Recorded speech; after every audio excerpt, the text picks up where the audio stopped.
Reverendíssimo diácono, caros filhos, hoje celebramos esta solenidade, já nesta sua primeira forma, a vigília.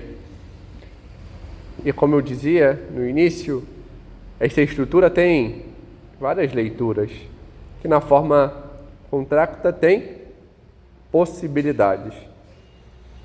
Mas celebrando esta festa, essa solenidade, a gente pode se perguntar: o que é Pentecostes? Que a gente, por vezes, celebra, mas não sabe quem é aquele santo, porquê daquela festa, o que é essa solenidade, o que representa essa solenidade. A gente pode ficar assim: a solenidade da igreja. E quais são as raízes? Da onde vem? Qual é a base? Por que tem esses elementos?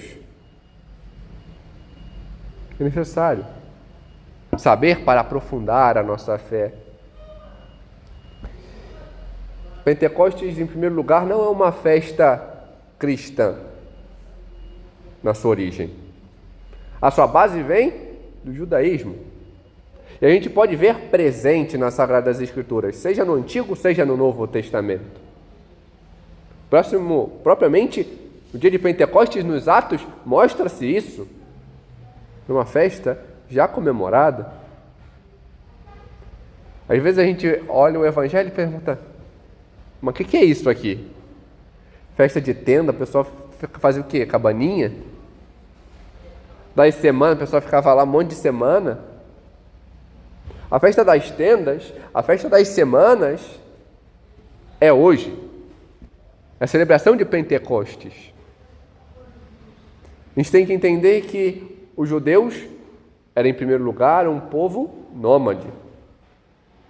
Um povo que peregrinava, não tinha fixo nada. Seu primeiro lugar fixo é o Egito, aonde vão cativos. Ficaram muito pouco tempo no lugar fixo com Abraão e seus familiares. Quando se retorna e se finca na terra, então tem-se um migrar. 40 anos no deserto e depois a fixação, que se tem um migrar. Se tem um migrar de um sentido pastoril, somente, que isso continua, para um povo que se enraiza, não vai de ponto em ponto buscando alimento, mas se enraiza e passa a ter sentido agricultor, ou seja, tem plantações. Só que algo específico que se tem é o ato de dar, ou melhor, devolver. Hoje temos esse sentido.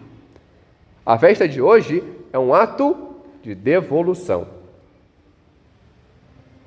porque se oferta uma parte do que foi produzido.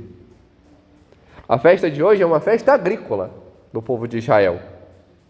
A festa das semanas é uma festa onde se expressa os frutos. A colheita do trigo, feita há 7 semanas atrás, por isso o pão não deu tempo para ser fermentado,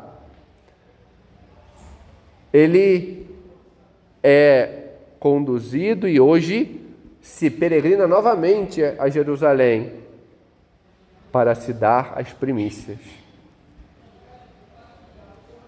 Uma parte daquilo que foi produzido. E por isso, tendas. Claro que alguns falam, tendas porque remonta ao tempo das tendas, no sentido da peregrinação, ligado mais ao segundo sentido desta festa. Outro, no sentido agricultivo, onde se expressava justamente isso. Não tem como eu ficar indo e voltando para casa. Eu vou e fico, e armo tendas ao meio da plantação para conseguir tudo colher.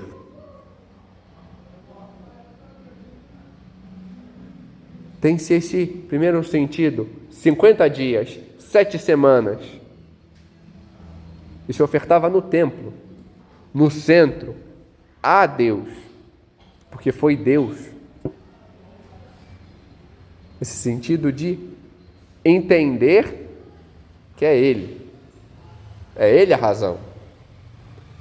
Mas tem-se um segundo sentido, um ato de rememorar, que é próprio do povo de Israel, lembrar. E lembrar o quê? Do grande fruto que se dá diante da libertação de Israel. E qual é o fruto? O sentido de povo. O que um povo tem? Um povo tem pessoas. Mas uma nação, ela tem um lugar. Ela tem leis. E quem dá o local? Deus, ao qual eles vão rumar a partir de agora. Mas é necessário um princípio para seguir. E justamente 7 semanas, 50 dias após a libertação de Israel, eles chegam ao Sinai. E ali recebem a lei. Essa é a festa da lei. O princípio de Israel, o sentido de povo de Israel, o sentido de nação, nação do Senhor,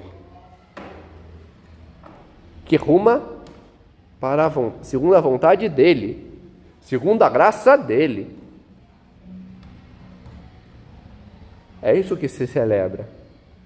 E por isso vemos, particularmente, quando ouvimos nos Atos dos Apóstolos, que existia uma grande população, medos, não sei quem. Por que esse povo todo veio para ali? Não era uma peregrinação estilo Aparecida do Norte, onde todo mundo vai porque em vários períodos do ano. Não. Era uma festa própria, aonde os judeus iam para expressar, dar a Deus, devolver a Deus. Isso que é o sentido próprio do dízimo. Devolver a Deus aquilo que é de Deus e que eu consegui produzir. E vemos isso. O sentido da lei, a gente pode ver diante da primeira leitura que a gente fez hoje na missa, do Êxodo. Essa chegada ao Sinai. Mas não tem só isso. Tem mais. E o que tem de mais? Existe algo de diferente nesta celebração. E o que tem de diferente? O Senhor que subiu aos céus envia com o Pai o Espírito Santo para nós, para os apóstolos, para a sua igreja. E por que envia? Porque o Senhor deseja frutos. E qual o grande fruto que Ele quer? Ele quer uma fornalha ardente. E Ele mesmo diz: Igren venit mittere in terram et quivolo. Eu vim lançar fogo sobre a terra. E o que eu quero, senão que ele já tenha sido ateado? O Senhor quer atear fogo. Não o mesmo fogo que João quer atear, que seja enviado do céu, quando passa pela Samaria e eles rejeitam o Senhor. Esse fogo humano, terreno, que queima e destrói. Cristo quer outro. Ele quer um fogo de amor. Ele quer que nós estejamos incendiados, estejamos junto dele, como aço ao fogo. Porque o aço no fogo, quando ele é aquecido, quando é extremamente aquecido, chega ao ponto de não ter diferença. E é isso que o Senhor deseja de cada um de nós, que tenhamos este fogo ateado em nossos corações para sermos como Ele. E por isso vemos esta transformação. Porque nesse simbolismo, a gente sabe como, não sei se vocês sabem, como se recupera o metal. Não sei se tem alguém especialista nisso, mas o metal, ele vai se decompondo quando tem contato com água, com ar. Mas quando ele tem com fogo, ele retorna, ele se restaura ao que era. E o Senhor quer isso de nós. Quer restaurar. E restaurar o quê? Aquilo que perdemos. Uma das leituras possíveis é a do Gênesis, onde se mostra a Torre de Babel. Esse ato de desunião, esse ato de voltar-se para si, na qual, segundo a leitura, expressa, e o Senhor quase que causou a desordem. Não. O Senhor chama a ordem, chama a estar com Ele, mas o nosso ato de estar fechado pela soberba, eu estou certo. E o outro diz, eu estou certo. Dois certos diante do mesmo assunto não dá, né? Uma coisa não pode ser verde e vermelho ao mesmo tempo, não rola, não dá.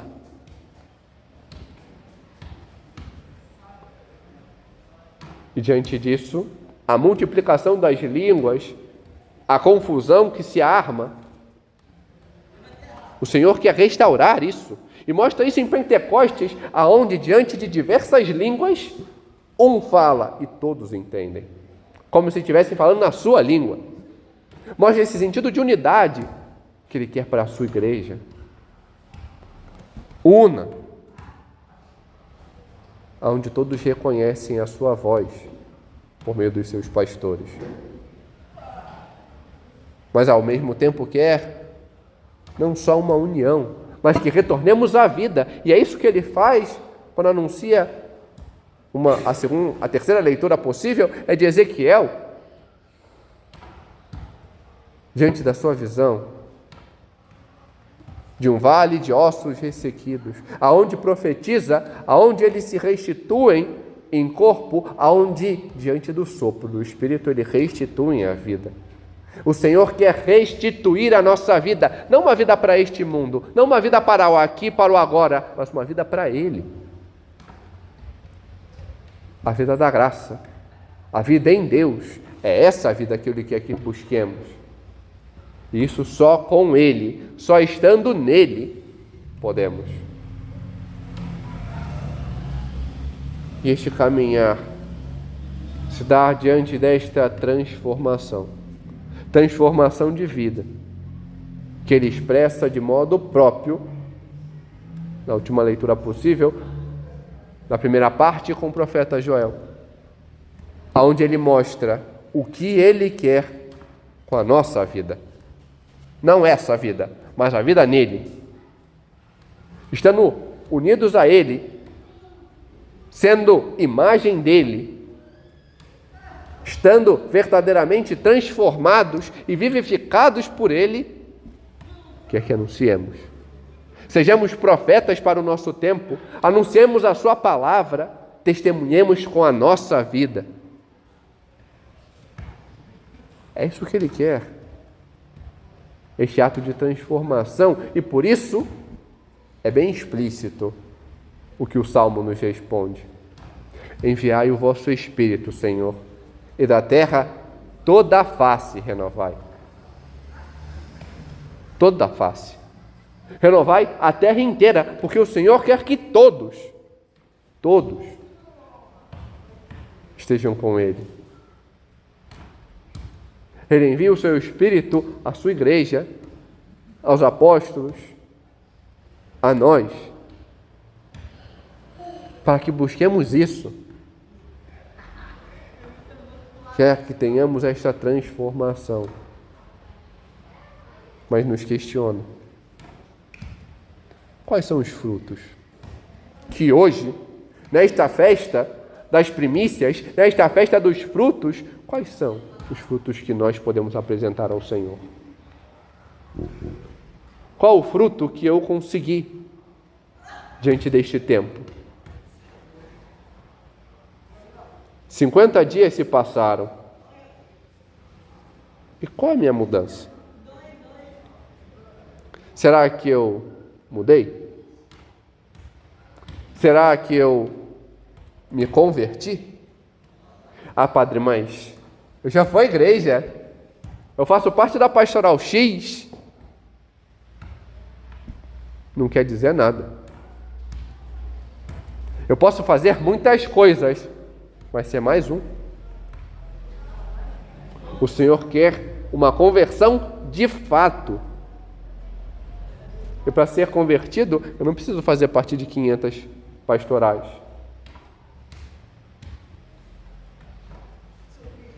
Eu não preciso ficar fazendo 1 milhão de coisas. Eu tenho que expressar a minha união com Ele. Qual o fruto da nossa união com Ele eu posso apresentar? Será que eu reconheci a necessidade que eu tenho do Senhor? Eu passei a ter um ato diferenciado, mas busquei estar mais com Ele, recebê-lo mais vezes ao longo da semana, porque percebi que eu estou desnutrido, que não basta eu ficar me alimentando só uma vez por semana, que minha alma precisa de mais para ter o vigor necessário. Será que eu busquei frequentar mais o Santíssimo para falar com Ele? Porque eu necessito ter uma relação com aquele que é o Senhor da minha vida.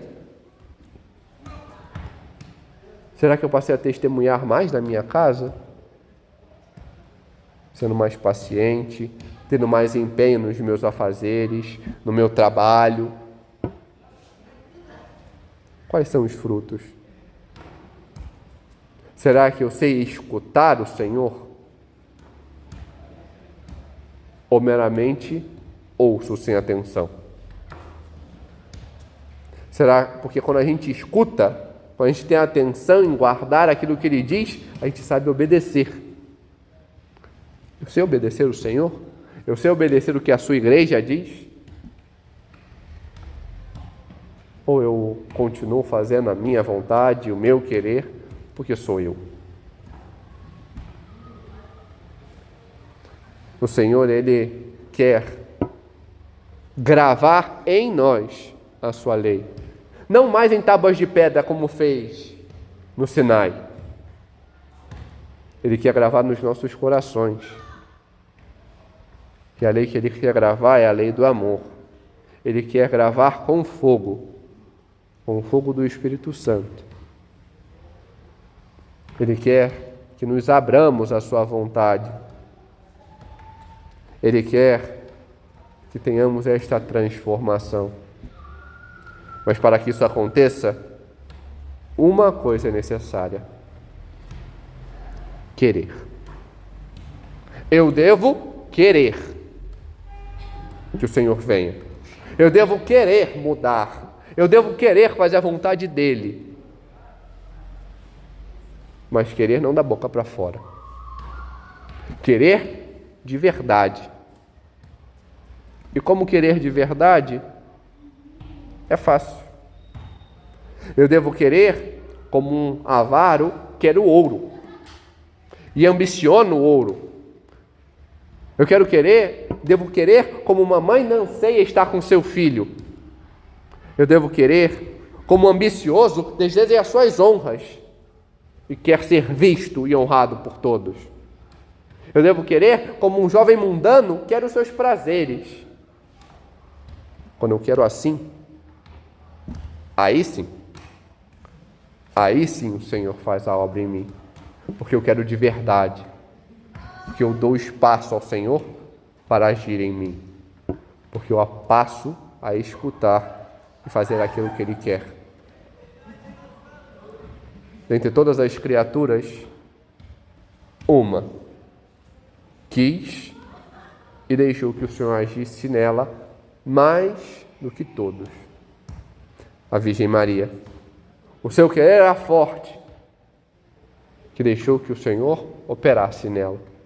E deu o seu sim, pleno e completo. E por isso, o Espírito Santo vem primeiro sobre ela e a cobre e gera nela o Cristo. E depois, no cenáculo, com os apóstolos, é ela que está como mãe da igreja, como rainha dos apóstolos, para mostrar o caminho do querer verdadeiro e deixar que o Espírito Santo neles haja. Que também nós, que aqui, neste cenáculo, nos reunimos, estejamos junto dela e a deixemos agir, para que ela nos mostre como querer de fato e como deixar que o Senhor nos incendeie com o seu amor para nos transformar naquilo que Ele quer de nós. Amém. Glória ao Pai, e ao Filho, e ao Espírito Santo,